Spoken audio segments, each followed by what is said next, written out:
Hello students, हम respiratory system disease पढ़ रहे थे, चैप्टर नंबर 3 इन फार्माकोथेरापेटिक्स, राइट, जिसमें हमने एस्थमा कंप्लीट कर लिया था। Now second respiratory system disease is COPD.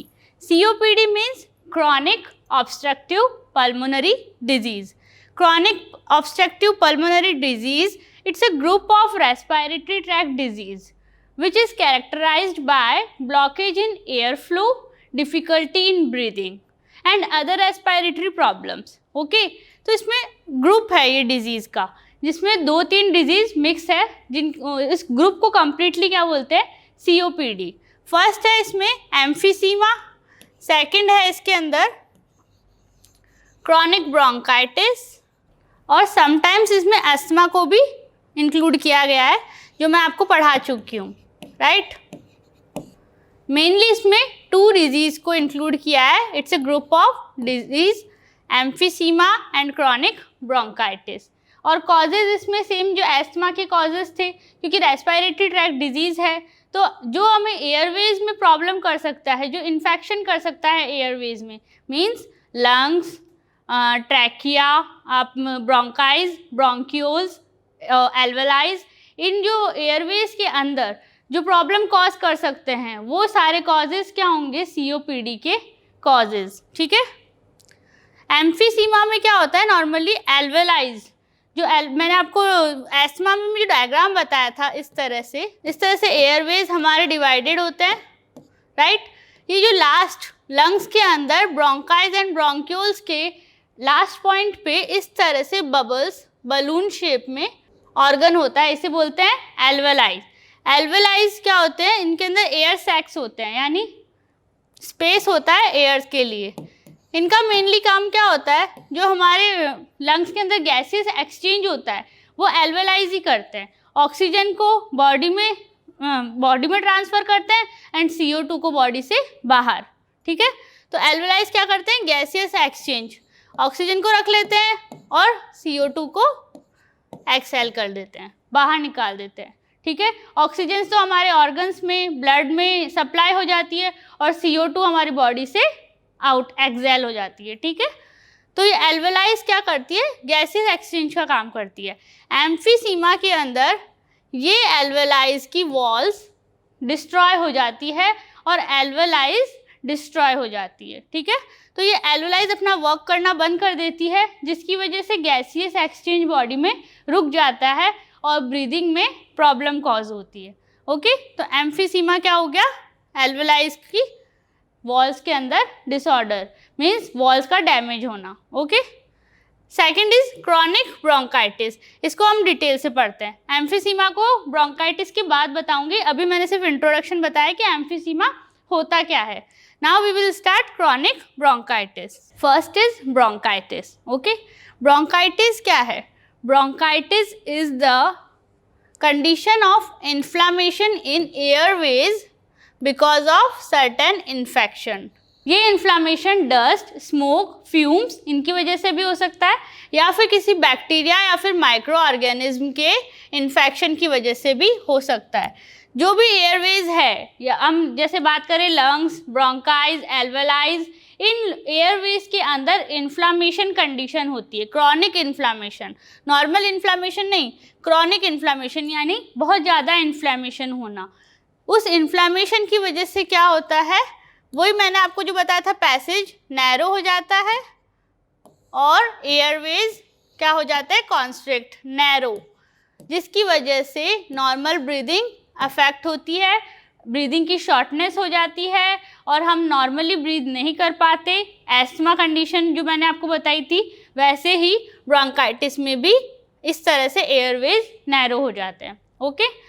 अब ब्रोंकाइटिस 2 टाइप के होते हैं, एक तो होता है एक्यूट और एक होता है chronic. Acute and chronic. Acute bronchitis में क्या होता है कि जो मैं आपको इन्फ्लेमेशन कंडीशन बता रही हूँ किसी भी सर्टेन इन्फेक्शन की वजह से, वो कुछ सेवरल डेज के लिए होती है। कफ बनता है, यानी जो हम स्पूटम, आपने देखा होगा जब हमें खांसी आती है तो उसके साथ में हमको जो बलगम बोलते हैं, जिसको हिंदी में, ठीक है।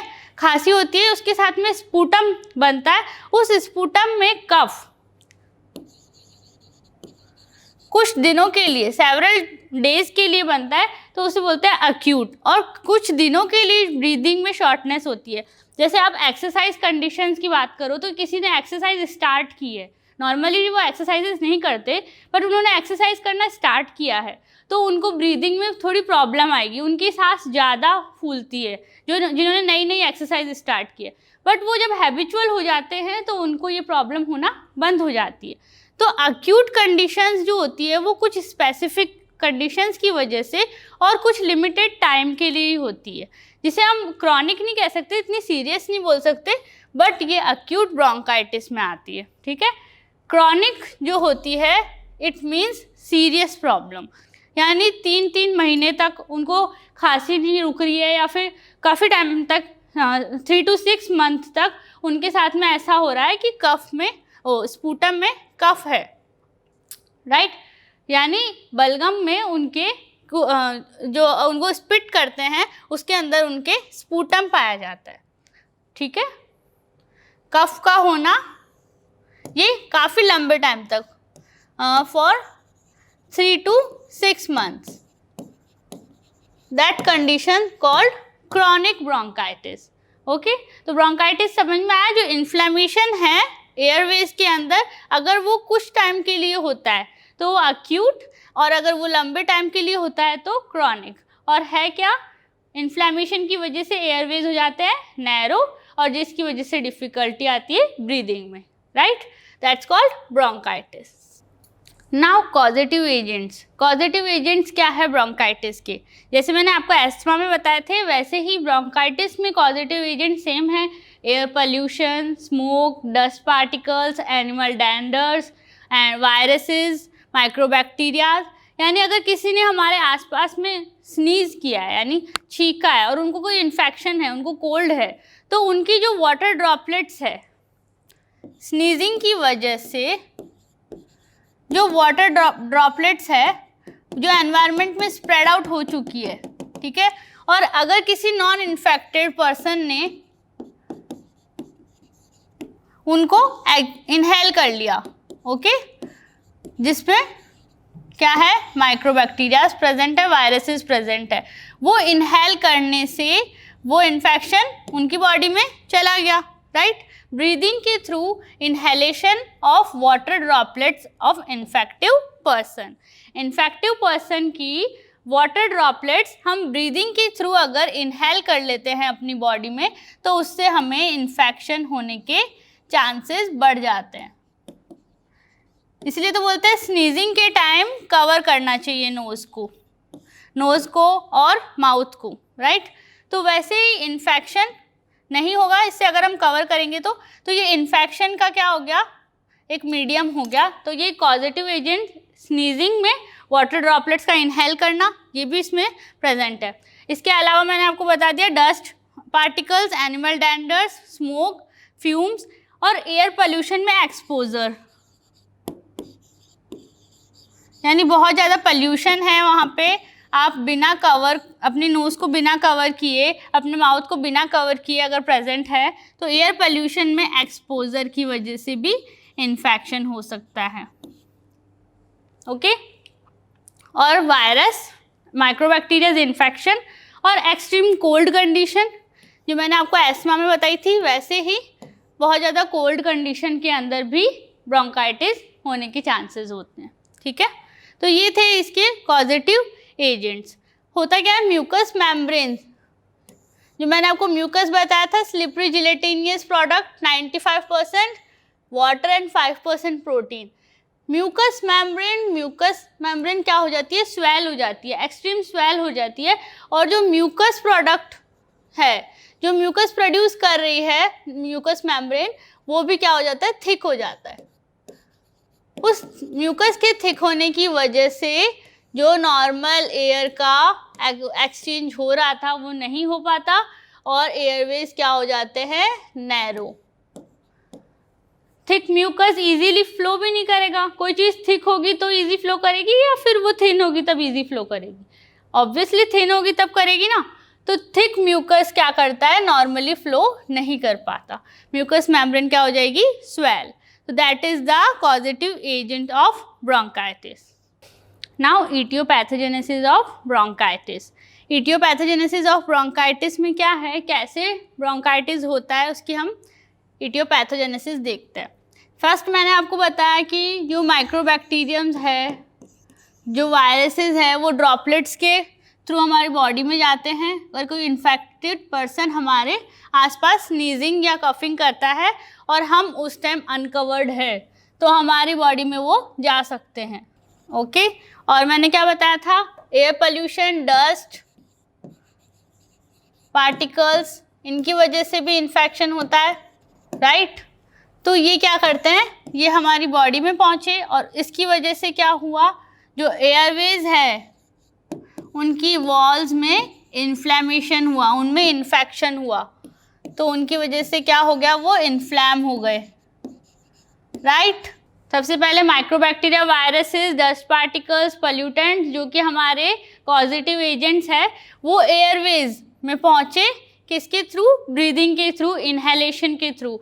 एयरवेज में पहुँचने से हुआ इन्फ्लेमेशन, इन्फ्लेमेशन की वजह से इरिटेशन कॉज होती है, किसमें, म्यूकस मेम्ब्रेन में होता है ना। जब हमें कफ जनरेट होने वाला होता है बॉडी में तो इरिटेशन होती है, ऐसे लगता है कि कुछ लंग्स के अंदर कुछ ऐसे इरिटेशन हो रही है, जिसकी वजह से हमें लगता है कि अब हमें कफ को बाहर स्पिट करना चाहिए, ठीक है। तो म्यूकस मेम्ब्रेन में क्या होता है, इरिटेशन, राइट, इरिटेशन होगी और मास्ट सेल क्या हो जाएगी, एक्टिवेट। मास्ट सेल मैंने आपको एस्मा में बताई थी, स्मूथ मसल्स के ऊपर मास्ट सेल्स प्रेजेंट होती है जिन पे IgE प्रेजेंट होती है, एंटीबॉडी, और एंटीजन एंटीबॉडी रिएक्ट करते हैं, जिसकी वजह से क्या कॉज होता है, इन्फ्लेमेशन कॉज होता है, राइट। तो मास्ट सेल्स क्या हो गई, एक्टिवेट हो गई, ये सीक्रेट कर लेगी किनको, मीडिएटर्स को, जो मैंने आपको बताए थे। ये मीडिएटर्स सीक्रेट करने की वजह से क्या हो गया, म्यूकस थिक हो गया, ये फ्लूइड सीक्रेट करेगी ना, इसकी वजह से क्या हो जाएगा, एल्वेलर जो फ्लूइड है, एल्वेलाइज के अंदर जो फ्लूइड है वो भी क्या हो जाएगा, इंक्रीज हो जाएगा, और उसकी वजह से एल्वेलर जो सैक है, जो मैंने आपको बताई थी, इस तरह से जो मैंने आपको एल्वेलाइज बताई थी, इनके अंदर जो सैक है, ये स्पेस क्या हो गया, कम हो गया, और जिसकी वजह से गैसियस एक्सचेंज क्या हो जाएगा, कम हो जाएगा। गैसियस एक्सचेंज कम हो गया, वेंटिलेशन कम हो गया बॉडी से, जितना गैसियस एक्सचेंज होना चाहिए था, ऑक्सीजन रखनी है और CO2 को वापस एक्सहेल करना है, वो गैसियस एक्सचेंज नहीं हो पाएगा, ठीक है। तो गैसियस एक्सचेंज नहीं हो पाएगा क्योंकि एल्वेलाई फ्लूइड इंक्रीज हो गया है, और म्यूकस थिक हो गया है, जिसकी वजह से एयरवेज क्या हो जाएंगे, नैरो, और स्पेस क्या हो जाएगा, कम, ठीक है। तो ये क्या है, ब्रोंकाइटिस का इटियोपैथोजेनेसिस, समझ में आया। माइक्रोबैक्टीरिया, वायरस, जो भी इन्फेक्शन कॉजेज, इन्फेक्टिंग जो है एजेंट्स है, वो जैसे ही हमारी बॉडी की कांटेक्ट में आएंगे, एयरवेज में पहुंचेंगे, इन्फ्लेमेशन होगा एयरवेज के अंदर, जो स्मूथ मसल्स है उनके अंदर, म्यूकस मेम्ब्रेन एक्टिवेट हो जाएगी, इरिटेट होगी म्यूकस मेम्ब्रेन, मास्ट सेल्स जो प्रेजेंट है यहाँ पे, वो क्या करेगी, फ्लूइड सीक्रेट करना स्टार्ट कर देगी, एक्टिवेट हो जाएगी, मीडिएटर्स को सीक्रेट करेगी, जिसकी वजह से म्यूकस हो जाएगा थिक, एल्वेलाइज फ्लूइड हो जाएगा इंक्रीज, और इन्फ्लेमेशन हो जाएगा एयरवेज के अंदर, ठीक है। तो ये है aetiopathogenesis of bronchitis. Now symptoms, symptoms या फिर हम इसे बोल सकते हैं clinical manifestation of bronchitis. Clinical manifestation या सिम्टम्स में क्या क्या है, देखो, जो अर्ली सिम्टम्स है, यानी जो मैंने आपको जैसे एक्यूट बताया था ना, वैसे ही अर्ली कंडीशन में जब ब्रोंकाइटिस स्टार्ट हुआ है हमारी बॉडी में, हमने लाइफस्टाइल को चेंज नहीं किया है और हमने उसको इग्नोर किया है, तो फिर वो किस में बदल जाता है, क्रॉनिक में। तो अर्ली स्टेज में क्या होता है कि कभी कभी ब्रीदिंग में प्रॉब्लम होती है। जैसे मैंने आपको बताया था, एक्सरसाइज आपने स्टार्ट की है तो आपको ब्रीदिंग में प्रॉब्लम हो रही है, तो आपको इस तरह से इस चीज़ को इग्नोर नहीं करना होता है। आपको धीरे धीरे ग्रेजुअली एक्सरसाइजेस को इंक्रीज करो, जिसकी वजह से आपकी ब्रीदिंग में प्रॉब्लम इंक्रीज ना हो। ठीक है, तो अर्ली स्टेज में क्या होता है, कभी कभी ओकेजनली आपको ब्रीदिंग प्रॉब्लम होती है। ठीक है, और सेकंड सिम्टम है अर्ली स्टेज का माइल्ड कफ। जो कफ आपको बताया था मैंने स्पुटम में, वो माइल्ड होता है, यानी बहुत ज़्यादा नहीं होगा, कभी कभी ये कफ आपको स्पुटम में दिखाई देगा। ओके, लेकिन जो सेकंड सीरियस जो इसके सिम्टम्स है, जब ये अर्ली स्टेज में नहीं है, जब बढ़ गया है ब्रोंकाइटिस, तो सीरियस जो सिम्टम्स है उनमें क्या होगा, वीजिंग, स्नीजिंग, तो मैंने आपको बताया था, वीजिंग, स्नीजिंग, चेस्ट टाइटनिंग, और क्या होता है, सॉर थ्रॉट। जो थ्रॉट है उसके अंदर हमें ऐसा लगता है कि टेस्ट अजीब सा लगता है। ठीक है, थ्रॉट के अंदर प्रॉब्लम, थ्रॉट में इरिटेशन, स्वेटिंग, ब्रेथलेसनेस, बिल्कुल मतलब ब्रीदिंग होना ही बंद हो जाती है, ऐसा लगता है जैसे सांस आ ही नहीं रही है, क्योंकि वेंटिलेशन ख़त्म हो गया बॉडी के अंदर, बॉडी में स्पेस नहीं बचा, म्यूकस बहुत ज़्यादा एक्सेस क्वांटिटी में प्रोड्यूस हो रहा है, तो एयरवेज हो गए नैरो, एयर के लिए जगह ही नहीं बची, तो ब्रेथलेसनेस होती है।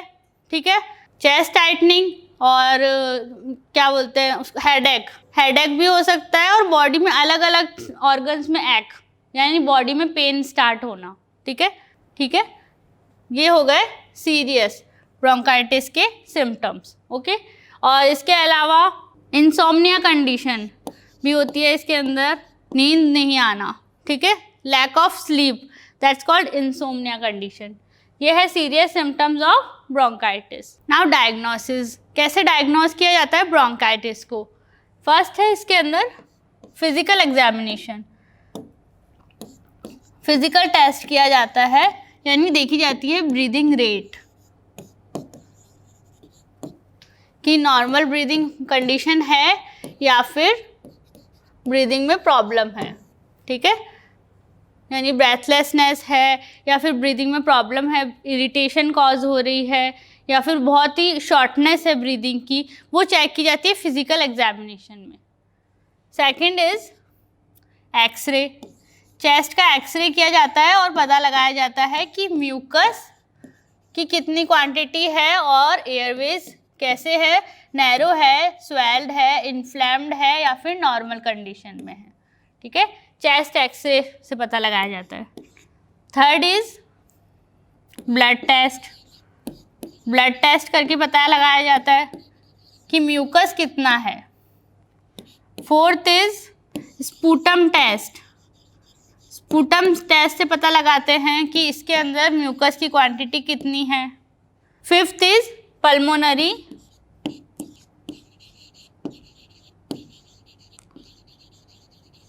लंग्स टेस्टिंग, यानी लंग्स की टेस्टिंग की जाती है, उनको बोलते हैं कि आप डीप ब्रीदिंग करो, ब्रीद इन ब्रीद आउट, वो टेस्टिंग की जाती है, pulmonary lung testing. Sixth is spirometer, spirometer आपने देखा होगा, कोविड के टेस्ट में बहुत यूज़ किया था। इस तरह से एक डिवाइस होता है जिसके अंदर बॉल्स रखी होती है, और यहाँ से हमें हमें यहाँ से फूंक देना होता है, एयर को इसमें डालना होता है, और फिर ये बॉल्स ऊपर तक मूव करती है। ठीक है, हमारे एयर की वजह से, हम जो माउथ से उसको एयर देते हैं उसकी वजह से ये बॉल्स ऐसे मूव करती है। तो इससे टेस्टिंग की जाती है कि कितनी एयर आप एक्सहेल कर सकते हो और कितनी कैपेसिटी है आपके लंग्स के अंदर। तो ये होता है स्पायरोमीटर। तो ये थे diagnosis of bronchitis. Now treatment of bronchitis.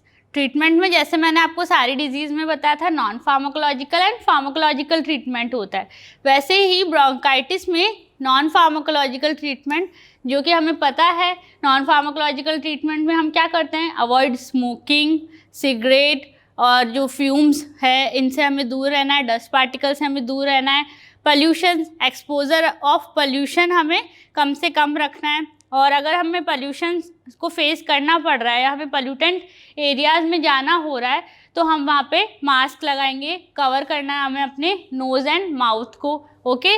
और रेगुलर एक्सरसाइजेज जिससे हमारी ब्रीदिंग प्रैक्टिस हो और हमारे लंग्स स्ट्रॉन्ग बने, हमारा रेस्पिरेटरी सिस्टम स्ट्रॉन्ग हो, ओके। तो ऐसे एक्सरसाइजेज डीप ब्रीदिंग वाली योगाज हमें करनी होती है। और हमें यहाँ पे डाइट का भी ध्यान रखना है, ऐसी जो डाइट्स हमें लेनी है जो हमारे इम्यून सिस्टम को स्ट्रॉन्ग करे, जैसे वेजिटेबल्स, फ्रूट्स है, प्रोटीन्स है, पल्स है, ये सारे हमें यूज़ करने हैं जो हमारे इम्यून सिस्टम को स्ट्रॉन्ग करता है। एंड फ्लूइड इंटेक भी हमें ज़्यादा करना है। फ्लूइड इंटेक इसलिए ज़्यादा करना है क्योंकि जो म्यूकस है वो थिक हो जाता है, तो म्यूकस थिक हो रहा है, इसकी वजह से क्या आ रही है, प्रॉब्लम हो रही है और ऑब्स्ट्रक्शन कॉज हो रहा है। तो म्यूकस को हमें क्या करना है, थिक म्यूकस को हमें थिन करना है। तो जितना फ्लूइड हमारी बॉडी में जाएगा म्यूकस उतना ही थिन होगा। तो हमें फ्लूइड इंटेक को इंक्रीज करना होता है COPD कंडीशन में, ब्रोंकाइटिस कंडीशन में, ओके। तो हमें फ्लूइड भी यानी वाटर इंटेक हमें ज़्यादा से ज़्यादा लेना है, ठीक है। ये है नॉन फार्माकोलॉजिकल ट्रीटमेंट। और नॉन फार्माकोलॉजिकल में एक इन्फेक्शन से भी हमें दूर रहना है, तो हमें इन्फेक्टेड पर्सन से हमें डिस्टेंस बना के रखना है और कोल्ड और फ्लू जिसको है उनसे हमें डिस्टेंस में रहना है, ठीक है। अब है फार्माकोलॉजिकल ट्रीटमेंट। फार्माकोलॉजिकल ट्रीटमेंट में हम क्या करते हैं, मेडिसिन का यूज़ करते हैं। वो मेडिसिन जो ब्रोंकाइटिस को क्योर करे, जो ब्रोंकाइटिस को सॉल्व करे, वो मेडिसिन है ब्रोंकियोडायलेटर्स, जो हमने एस्थमा में भी पढ़ी थी। ब्रोंकियोडायलेटर्स क्या करते हैं, बहुत ही रैपिडली जो एयरवेज है उनको क्या कर देते हैं, स्प्रेड। एयरवेज को, जो नैरो एयरवेज हो चुके हैं उनको रैपिडली ओपन करेंगे, जिसकी वजह से बहुत हाई अमाउंट में एयर हमारी बॉडी में आ सकती है और जो गैसेस एक्सचेंज है वो बहुत रैपिडली हो सकता है। तो ब्रोंकियोडायलेटर्स का काम क्या होता है, एयरवेज को क्या कर देंगे, ओपन, जो नैरो हो गया था उसको क्या कर देंगे, वाइड, ठीक है। तो ये काम किसका होता है, ब्रोंकियोडायलेटर्स का। इसमें एग्जांपल है theophylline. Second is mucolytics. Mucolytics का क्या काम है, देखो म्यूकस जो है उसको स्ट्रक्चर्ड करने के लिए, म्यूकस को थिक करने के लिए जो स्ट्रक्चर्स होती है, जो म्यूकस को बना के रखता है, होल्ड करके रखता है, उसको ये क्या करते हैं, डिस्ट्रॉय, उनको ब्रेक डाउन कर देते हैं। जैसे आप मान लो ये एक यूनिट है जिसने म्यूकस को क्या कर दिया, इस तरह से एक्यूमुलेट कर दिया और वो म्यूकस जो लिक्विड था, जो थिन था, वो क्या हो गया, थिक हो गया, वो थिक म्यूकस में चेंज हो गया। तो ये जो स्ट्रक्चर है इसको हमने क्या कर दिया, ब्रेक डाउन कर दिया। ब्रेक डाउन करने से जो म्यूकस है वो इसके ऊपर एक्यूमुलेट नहीं हो पाया और ये थिक नहीं बन पाया, ये थिन ही रहा। तो म्यूकोलाइटिक्स क्या करते हैं, जो स्ट्रक्चर म्यूकस को होल्ड करके रखती है ये उसे ब्रेक डाउन कर देते हैं। म्यूकोलाइटिक्स के एग्जांपल है एसिटाइलसिस्टीन और कार्बोसिस्टीन, ठीक है, एसिटाइलसिस्टीन और कार्बोसिस्टीन, ये है म्यूकोलाइटिक्स के एग्जांपल। सेकंड ड्रग है anti inflammatory glucocorticoids, anti inflammatory and glucocorticoids. Anti inflammatory क्या करते हैं, जो इन्फ्लामेशन हुआ है किसी इन्फेक्शन की वजह से, वायरस, बैक्टीरिया या फिर कॉजेटिव एजेंट्स है, इनके इन्फेक्शन की वजह से जो इन्फ्लामेशन हुआ है उस इन्फ्लामेशन को क्या करते हैं, ये कम करते हैं। इन्फ्लामेशन को कम कैसे करेंगे, जो टिश्यूज़ इन्फ्लामेशन को इंक्रीज करते हैं, जो इन्फ्लामेशन के लिए रिस्पॉन्सिबल है टिश्यूज़, उन टिश्यूज़ को ये क्या करेंगे, ब्रेक डाउन कर देंगे, जिसकी वजह से वो टिश्यूज़ डैमेज हो जाएंगे और इन्फ्लामेशन नहीं होगा। तो एंटी इन्फ्लामेटरी एंड ग्लूकोकॉर्टिकॉइड्स के एग्जांपल है आइब्यूप्रोफेन। आइब्यूप्रोफेन आपने सुना भी होगा, बहुत ही पॉपुलर ड्रग है। Fourth is antibiotics, antiviral and vaccines. मैंने आपको बताया था कि इनके जो कॉजेटिव एजेंट्स है वो माइक्रोबैक्टीरियाज हो सकते हैं और माइक्रो ऑर्गेनिज्म हो सकते हैं। तो उनको किल करने के लिए हम क्या करते हैं, एंटीबायोटिक्स का यूज़ करते हैं, एंटीवायरल ड्रग्स का यूज़ करते हैं। और वैक्सीन्स का यूज़ हम किस लिए करते हैं, वायरसेस को किल करने के लिए, माइक्रोब्स को किल करने के लिए, जो हमने वैक्सीन अभी कोविड में भी यूज़ की है, पता होगा आपको, कोविशील्ड एंड कोवैक्सीन्स जो हमने कोविड में भी यूज़ की है वैक्सीन्स। वैक्सीन्स क्यों यूज़ की थी हमने, कोरोना वायरस को किल करने के लिए।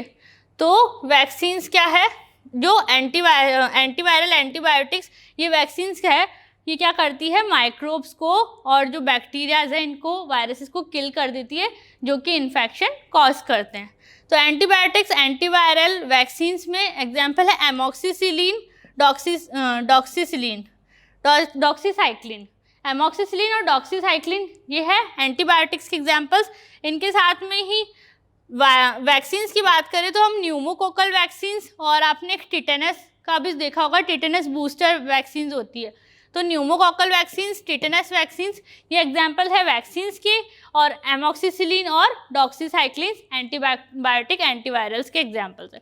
ठीक है, तो ये थे फार्माकोलॉजिकल ट्रीटमेंट ऑफ ब्रोंकाइटिस, जिसमें ये 4 टाइप के ड्रग्स हम यूज़ करते हैं, bronchodilators, mucolytics, anti inflammatory and glucocorticoids and antibiotics. Okay, तो COPD में हमने ब्रोंकाइटिस कंप्लीट कर लिया। अब हम नेक्स्ट क्लास में पढ़ेंगे एम्फीसीमा। Okay, thank you.